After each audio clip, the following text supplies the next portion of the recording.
বহুদিন বাদে আবার ক্যামেরার সামনে কোয়েল মল্লিক। কোনো কমার্শিয়াল ছবি নয়, বরং একেবারে অন্যরকম একটি সিনেমা নিয়ে আসতে চলেছেন তিনি।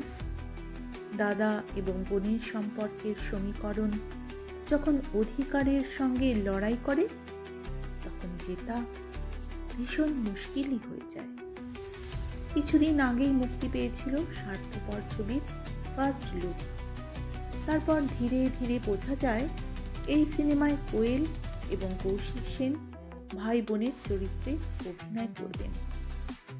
ভাই বোনের নিখাদ ভালোবাসায় বাধা হয়ে দাঁড়াবে পৈতৃক সম্পত্তি। বিয়ের পরেও যখন বোন জন্মভিটের ভাগ চায়, ঠিক তখনই চির ধরে ভাই বোনের সম্পর্কে। এই সিনেমায় বহু বছর পর কোয়েলের সঙ্গে অভিনয় করতে দেখা যাবে রঞ্জিত মল্লিককে। সিনেমায় একজন আইনজীবীর ভূমিকায় অভিনয় করবেন তিনি।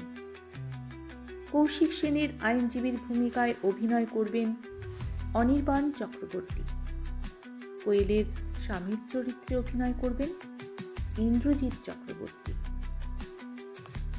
ছবির ফার্স্ট লুক এবং ট্রেলার মুক্তির পর এবার হলো ছবি মুক্তির ঘোষণা।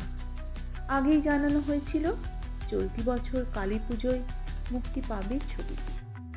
এবার দিনক্ষণ ঘোষণার পালা। সোশ্যাল মিডিয়ায় একটি পোস্টের মাধ্যমে প্রযোজনা সংস্থার তরফ থেকে জানানো হয়েছে আগামী 21শে অক্টোবর মুক্তি পাবে কোয়েলের স্বার্থপর। স্বার্থ না সম্মান না অধিকার, স্বার্থপরতার এক অন্য গল্প নিয়ে আসছেন কোয়েল মল্লিক।